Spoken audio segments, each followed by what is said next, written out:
नमस्कार विद्यार्थियों, मैं देवेंद्र पारिक स्वागत करता हूं आपका जीके बाय डीके चैनल पर।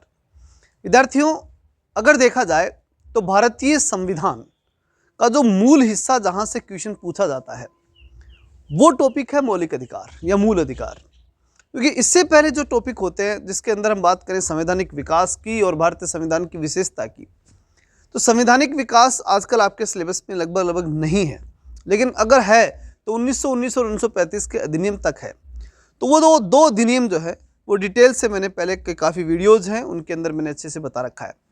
यहाँ से यानी आज के टॉपिक से हम संविधान को फिर से स्टार्ट कर रहे हैं और निश्चित रूप से मैं आपको पूरा विश्वास दिलाता हूँ कि भारतीय संविधान के अंदर आपके कोई दिक्कत अब नहीं आएगी। और अब चूँकि थोड़े दिन बड़े होने लगे तो समय मिला है, तो निश्चित रूप से हम आपको समय देने की स्थिति में भी हैं। तो अब पहले पूरा संविधान कवर कराएंगे, उसके बाद भारतीय जो राजस्थान का जो जीके है वो अपन कंप्लीटली इसके साथ शुरू कर देंगे इसके कंप्लीट होने के बाद। ठीक है, तो आज जो भी नए हैं वो चैनल को सब्सक्राइब कर लें क्योंकि अब नियमित क्लासें स्टार्ट हो जाएंगी। चलिए शुरू करते हैं। मूल अधिकार, जब हम बात करते हैं मूल अधिकार की तो इस शब्द का अर्थ हमें अच्छे से समझ में आना चाहिए। मूल का मतलब है कि मेन, फंडामेंटल, ठीक है, और राइट्स, फंडामेंटल राइट्स यानी वो चीज़ें जो हमें एक आधारभूत रूप से भारत के नागरिक होने के नाते ही प्राप्त हो गई। अच्छा, वो कैसे प्राप्त हुई?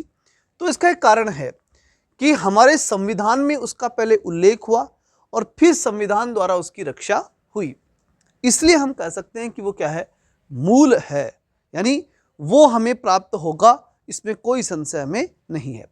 लेकिन इसके साथ साथ एक शब्द और आता है जिसका नाम है मानवाधिकार। ये मानवाधिकार शब्द जो है इससे रिलेटेड भी आजकल काफ़ी क्वेश्चन पूछे जाते हैं, इसलिए हमें इसकी पूरी जानकारी रहनी आवश्यक है।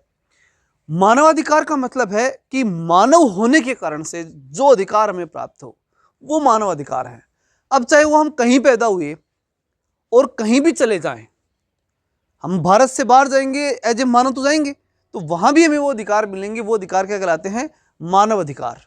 लेकिन भारत के नागरिक होने के नाते जो अधिकार मिलेंगे उन अधिकारों को हम क्या कहेंगे? मूल अधिकार। तो ये बड़ा अंतर है कि हम भारत के नागरिक हैं इसलिए हमें अधिकार मिल रहे हैं, वो मूल अधिकार है, और हम नागरिक मानव होने के नाते अधिकार मिल रहे हैं तो वो मानव अधिकार है। अगली बात आती है कि ये एक तरह के बुनियादी अधिकार हैं, बता दिया मैंने, फंडामेंटल राइट्स है, संविधान में वर्णित हैं और संविधान द्वारा संरक्षित हैं। लिखा हुआ भी सारा कहाँ है? संविधान में। और रक्षा भी कौन करेगा इन अधिकारों की? संविधान ही रक्षा करेगा। अब आप कह सकते हैं कि सर रक्षा तो न्यायालय करता है, तो न्यायालय भी जो रक्षा करता है वो संविधान के अनुसार ही करता है। संविधान बाहर जाके हमारे अधिकारी को रक्षा न्यायालय नहीं करता। इसका एक बड़ा शानदार उदाहरण नीचे हम पढ़ेंगे। ठीक है, चलिए शुरू करते हैं पहले कि मौलिक अधिकार संविधान के किस हिस्से में है, कहाँ लिखा हुआ है? तो संविधान के भाग 3 में है। ठीक है, तो इसको याद रखने का सीधा सा तरीका है, अधिकार में ये जो 3 दिख रहा है ना, यही 3 ही आया है, बस इस प्रकार से ध्यान रखना, मौलिक अधिकार भाग 3। अगली बात आती है अनुच्छेद 12 से लेकर के 35 तक, और ये बेसिक चीज़ें हैं जो आपने काफ़ी बार पढ़ी है, ऐसा नहीं कि आज पहली बार पढ़ रहे हो, कई बार आपने सब चीज़ें पढ़ी हैं। तो 12 से 35 तक क्या है? मौलिक अधिकार है। अच्छा, इनको एक शब्द के लिए और जाना जाता है, भारत का मैग्ना कार्टा। मौलिक अधिकारों को भारत का मैग्ना कार्टा भी कहते हैं। अब एक प्रश्न आता है कि मैग्ना कार्टा क्या है? तो देखिए 1215 में अमेरिका के अंदर एक अधिकार पत्र जारी हुआ और उस अधिकार पत्र की हेडिंग थी मैग्ना कार्टा। मतलब सीधी सी बात है कि अमेरिका में जो अधिकार दिए गए, जो अधिकार पत्र जारी किया गया उसे मैग्ना कार्टा कहा गया था, वो भी 1215 में दिया गया था। लेकिन उसके बाद से फिर एक फेमस शब्दावली हो गई और फिर उसके बाद फ्रांसीसी क्रांति में ये सब जगह वो बातचीत बराबर जारी रही। और यही चीज़ आगे जाकर के जब भारत के संविधान में मौलिक अधिकार के रूप में हमने शामिल की तो ये क्या बन गया?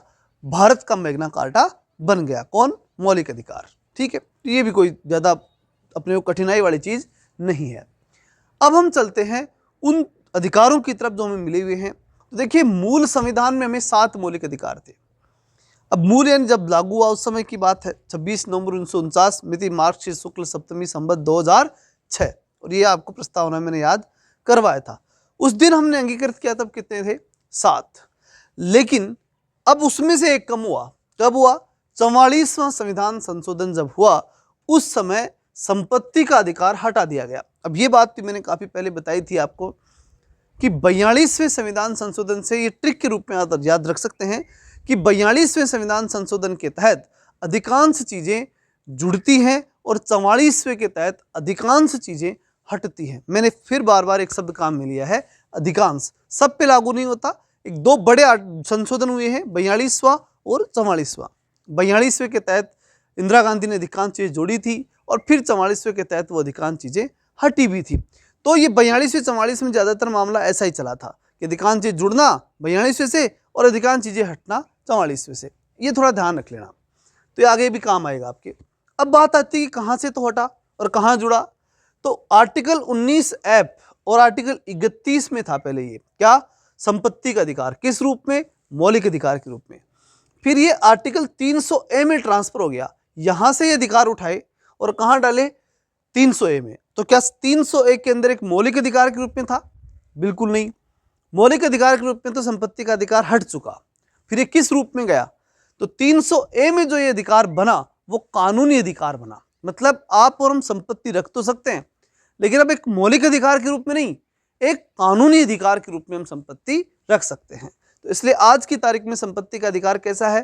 कानूनी अधिकार है। किस अनुच्छेद के तहत? अनुच्छेद 300A के तहत हमारे पास कानूनी अधिकार है संपत्ति रखने का, न कि मौलिक अधिकार। आगे बढ़ते हैं। यहां जब हम बात समझ लेते हैं कि 7 में से 1 कम हो गया, 6 मौलिक अधिकार हमारे बच गए। तो 6 की शुरुआत करें उससे पहले 2 ऐसे आर्टिकल हैं। जब हम बात करते हैं 12 से 35, मौलिक अधिकार कहां से? 12 से लेकर 35 तक। तो उसमें जब मौलिक अधिकारों की व्याख्या शुरू की गई या मौलिक अधिकारों को देना शुरू किया जो संविधान निर्माताओं ने, तो 2 बातें और स्पष्ट कर दी। कौन सी? कि भाई मौलिक अधिकार लागू कहाँ होंगे? तो लागू होंगे भारत राज्य पर। ध्यान है आप सभी को कि पॉलिटिकल साइंस में भारत को राज्य बोलेंगे, देश नहीं बोलेंगे, ठीक है? ये तो आप सब जानते ही हैं। राज्य जो संविधान पढ़ते हैं उसमें हम भारत को राज्य ही मानेंगे। तो यहाँ एक पहली बात तो ये स्पष्ट होनी थी कि मौलिक अधिकार लागू कहाँ होंगे? तो राज्य में लागू होंगे, भारत राज्य में लागू होंगे। तो फिर भारत राज्य कहाँ तक होगा? ये एक दूसरा प्रश्न था। तो यहाँ बात हुई कि आर्टिकल 12 में स्पष्ट कर दो कि भारत राज्य कौन सा होगा। तो भारत राज्य की परिभाषा दी गई किसमें? आर्टिकल 12 में। सबसे पहले तो ये तय कर दो कि मौलिक अधिकार लागू कहाँ होंगे। तो इसके लिए राज्य चाहिए, तो राज्य कौन सा होगा? यह आर्टिकल 12 में स्पष्ट कर दिया कि भाई भारत राज्य कौन सा होगा। अच्छा, इसमें क्या क्या स्पष्ट हुआ? इसके अंदर जितने भी, जैसे आज की तारीख में बात करूँ, 28 राज्य, 8 केंद्र शासित प्रदेश, ये सारे आ गए। और इसके अंदर जितनी भी सरकारें हैं, जितने भी सरकारी और ऐसे गैर सरकारी संस्थान जो राज्य के ऊपर निर्भर करते हैं, जो एक देश की आवश्यक, जिसे हम देश बोल सकते हैं लैंग्वेज में, बाकी राज्य ही कहेंगे, राज्य के ऊपर निर्भर करते हैं, ऐसे सभी संस्थान, चाहे वो सरकारी हो चाहे गैर सरकारी हो, वो सभी किसका हिस्सा माने जाते हैं? राज्य का हिस्सा माने जाते हैं। साथ ही समुद्री क्षेत्र, जो कि भारत का समुद्री क्षेत्र है, ठीक है, वो भी किस में शामिल होगा? भारत राज्य में शामिल होगा। अब हम बात करते हैं आर्टिकल 13। अब 13 में क्या है भाई? राज्य की हमें मालूम पड़ गया है कि भारत कितनी दूर में फैला हुआ है और इन क्षेत्रों में रहने वाले लोगों को अधिकार मिलेंगे, ये बात तो हो गई। अब बात है कि जब मौलिक अधिकार मिलेंगे तो उनकी सुरक्षा कितनी होगी? क्या अधिकारों को समाप्त भी किया जा सकता है? क्या कोई अधिकारों को हटा देगा? क्या अधिकार सुरक्षित रहेंगे या नहीं रहेंगे? तो इसके लिए पहले आर्टिकल 13 में लिख दिया क्या, कि भाग 3 में यानी मौलिक अधिकारों में कोई संशोधन नहीं किया जा सकता। मौलिक अधिकार में कोई संशोधन नहीं होगा, यह बात पूर्णतः स्पष्ट कर दी गई। अब जब ये बात आती है कि मौलिक अधिकार में संशोधन नहीं होगा, इसका मतलब है कि जो अधिकार आपको मिले हुए वो यथावत है, परमानेंट है। ये बात कब तक थी? जब तक कि नीचे वाले केस नहीं आए, क्योंकि फिर बाद में केस चलने शुरू हुए। फिर जब इंदिरा गांधी ने तय किया कि भाई हम तो अधिकार उठाएंगे, तो उसके बाद में जब सरकार और संविधान में टकराव उत्पन्न हुआ, तब न्यायालय ने बहुत बड़ी निर्णायक भूमिका निभाई थी और उसी पे अब हम चर्चा करने वाले हैं। लेकिन उससे पहले में 2 अनुच्छेद समझने पड़ेंगे, वो बहुत महत्वपूर्ण है। अनुच्छेद 13 में क्या है? 13 में है कि भाग 3 में कोई संशोधन नहीं होगा, मतलब मौलिक अधिकार में कोई संशोधन नहीं होगा, ये बात 13 कह रहा है। और इसके जस्ट सामने है 368। 368 ये कहता है कि संविधान के किसी भी भाग में संशोधन किया जा सकता है। मतलब संविधान में संशोधन होगा और प्रत्येक भाग में संशोधन हो सकता है। ये बात कौन कहता है? 368 कहता है। मतलब ये एक दूसरे के विरोधी हो गए। ये तो कह रहा है कि मैं मौलिक अधिकारों में संशोधन नहीं होने दूंगा, ये बात तो 13 कहता है। और 368 क्या कहता है कि मौलिक अधिकार क्या, हम तो सब में संशोधन कर सकते हैं, हम तो किसी भाग में संशोधन कर देंगे, मौलिक अधिकार क्या होते हैं। तो दोनों लड़ाई लड़ने लगे, कौन, 13 और 368 के बीच क्या हो गई, लड़ाई हो गई। अब बात आती है कि इस लड़ाई की शुरुआत कहाँ से हुई और एंडिंग किस प्रकार से हुई, वो देखते हैं। देखिए, सबसे पहले गोलकनाथ वर्सेज पंजाब राज्य, ये घटना है 1967 की। उस समय ये बात तय होने लगी थी कि इंदिरा गांधी जो है वो प्रिवी पर्स लाएगी और उसके माध्यम से तो रियासतों की संपत्ति लेगी, और बाकी जो पैसे वाले लोग हैं जो कि संपत्ति के ऊपर पूरा नियंत्रण रखते हैं, उन लोग जो बड़े जमींदार जो बोल सकते हैं, बड़े बड़े सामंत बोल सकते हैं, उन सब की संपत्ति लेकर के हम राज्य की संपत्ति बनाएंगे और संपत्ति का अधिकार समाप्त करेंगे। इस प्रकार की राजनीतिक हलचल शुरू हुई। और जब ये हलचल शुरू होती है तो एक व्यक्ति, इसका नाम है गोलकनाथ, वो जाता है कोर्ट में और जाकर जो एक केस करता है किस पे, पंजाब राज्य पर। और वो गोलकनाथ वर्सेस पंजाब राज्य के नाम से केस फेमस होता है। कब की बात है, 1967। वो जाके सुप्रीम कोर्ट में कहता है कि साहब ये बताओ कि ये 13 बड़ा है या ये 368 बड़ा है। 13 और 368, ये 13-368 का विवाद स्टार्ट हो जाता है। अब कोर्ट ने कहा कि भाई देखो, पहले कोर्ट ने इस पर चिंतन किया और उसके बाद विचार करके कहा कि देखो 368 जो है ना, वो केवल संशोधन की प्रक्रिया बताता है कि संशोधन कैसे होगा, प्रोसेसिंग क्या होगी। तो 368 में वास्तविकता देखी जाए तो यही बताया हुआ है। 368 में लिखा हुआ है कि संविधान में संशोधन 2 प्रकार से होगा, एक साधारण बहुमत से, एक विशेष से। फिर विशेष में 2 होते हैं, एक 2/3 बहुमत और आधे 2/3 बहुमत से, और एक होता है 2/3 के साथ साथ आधे से अधिक राज्यों की स्वीकृति वाला, जो इसके बारे में हम डिटेल में आगे भी पढ़ेंगे। और जिनको पढ़ा हुआ है वो मेरी बात समझ चुके होंगे। तो 368 की जब हम बात करते हैं, आर्टिकल 368, तो सुप्रीम कोर्ट ने कहा कि 368 केवल संविधान में संशोधन की प्रक्रिया बताता है साहब, और इसलिए इसके पास इतना राइट नहीं है 368 के पास कि वो संविधान में संशोधन करने का अधिकार संसद को दे दे, इसलिए संसद संविधान में संशोधन नहीं कर सकती। ठीक है। और इस प्रकार सुप्रीम कोर्ट ने गोलकनाथ के केस के अंदर ज्यादा पावरफुल किसे बता दिया, आर्टिकल 13 को, यानी मौलिक अधिकारों में कोई संशोधन नहीं होगा। क्लियर है। इन दोनों की लड़ाई में गोलकनाथ के केस में कौन जीत गया, 13 जीत गया। ठीक है। अब आया 24वां संविधान संशोधन। मतलब गोलकनाथ के केस कंप्लीट होते ही सरकार चुप तो बैठी नहीं, और उसने क्या किया, 24वां संविधान संशोधन करवाया संसद में। और एक बात कही क्या, कि देखो भाई, आज की तारीख में संविधान सभा तो है नहीं, और संविधान सभा नहीं है तो संसद ही संविधान सभा की प्रतिनिधि है, उसकी उत्तरदायित्व के रूप में उसी के पास सारा अधिकार मिला हुआ है। इसलिए संसद संविधान सभा के अधिकार रखती है और 368 के तहत संविधान में संशोधन भी कर सकती है। यह बात संविधान के अंदर लिखवा दी गई कि भाई 368 जो है वो हमें संविधान में संशोधन करने का अधिकार भी देता है, क्योंकि आज संविधान सभा तो है नहीं, तो फिर कौन करेगा, वो काम हम ही करेंगे। इसलिए संविधान सभा की जगह संसद ही है, इसलिए संसद को पावर है कि वो संविधान के अंदर संशोधन कर सकती है। और ये बात संसद ने लिख दी, यानी संसद के जितने भी लोग थे बैठे थे बहुमत से, और संविधान के अंदर ये बात लिख देते हैं कि संशोधन के तहत 24वें संविधान संशोधन के तहत ये बात लिख दी। अब ये बात संविधान में लिखी गई तो अब कोर्ट का फैसला, चूंकि ध्यान रहे इस बात का, कोर्ट हमेशा जो कुछ फैसला देगा वो संविधान देख कर देगा। और आपने संविधान के अंदर, सरकार ने संविधान में बात लिख दी कि संसद संविधान के किसी भाग में संशोधन अब कर सकती है। तो फिर एक केस और आता है जिसका नाम है केशवानंद भारती वर्सेज केरल राज्य, और ये केस आता है 1973 में। और इस केस में ज्यादा दिन नहीं थे, 67 और फिर 73। ठीक है, ये सब परिवर्तित होने के बाद 73 में केस आया। अब 73 में जब संविधान केशवानंद भारती का केस आया तो फिर से वही बात हुई क्या, कि 13 बड़ा है या 368, क्या बड़ा है।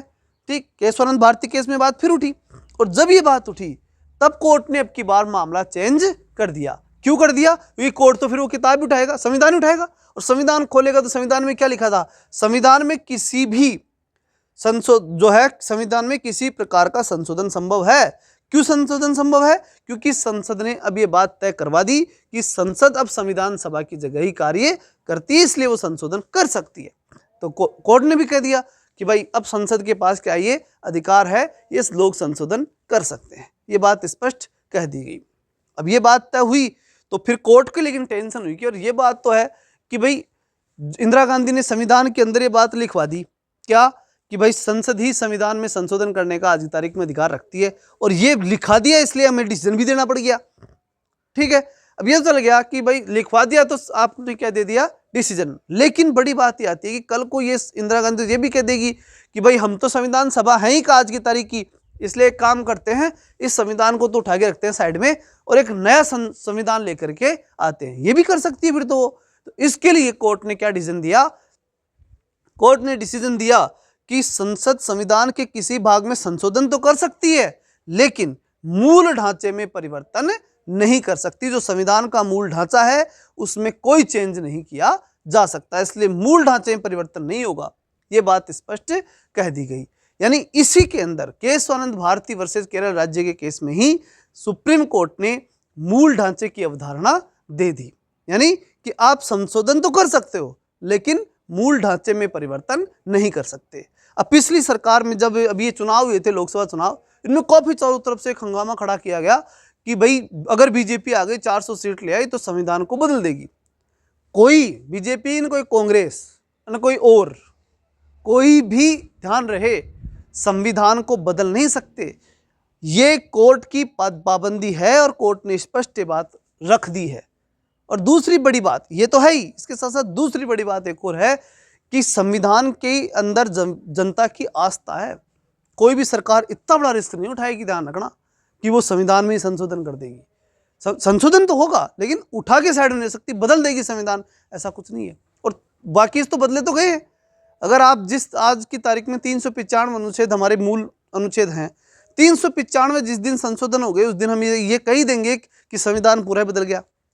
और आज की तारीख में लगभग 120 पर संशोधन चल रहे हैं जो प्रोसेसिंग में है, सारे सिस्टम में चल रहे हैं।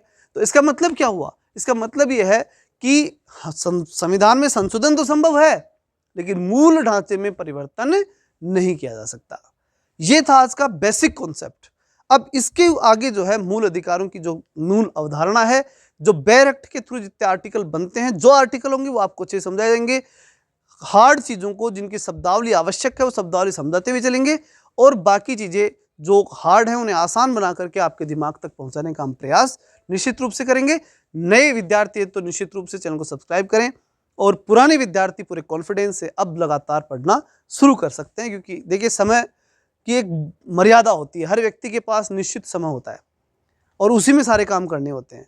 अब चूंकि थोड़े दिन बड़े हुए हैं, गर्मियों का समय रहेगा, समय मिलेगा, तो निश्चित रूप से मैं आपको पूरा विश्वास दिलाता हूं कि आने वाले 6-7 महीने अच्छी पढ़ाई हम YouTube के माध्यम से भी करने वाले हैं। इसलिए चैनल को निश्चित रूप से सब्सक्राइब करें और लगातार जुड़े रहें, प्रत्येक वीडियो को निश्चित रूप से अंत तक जरूर देखते हुए और अपनी पढ़ाई को नियमित करें। चलिए मिलते हैं नेक्स्ट वीडियो में, तब तक के लिए जय हिंद, जय भारत।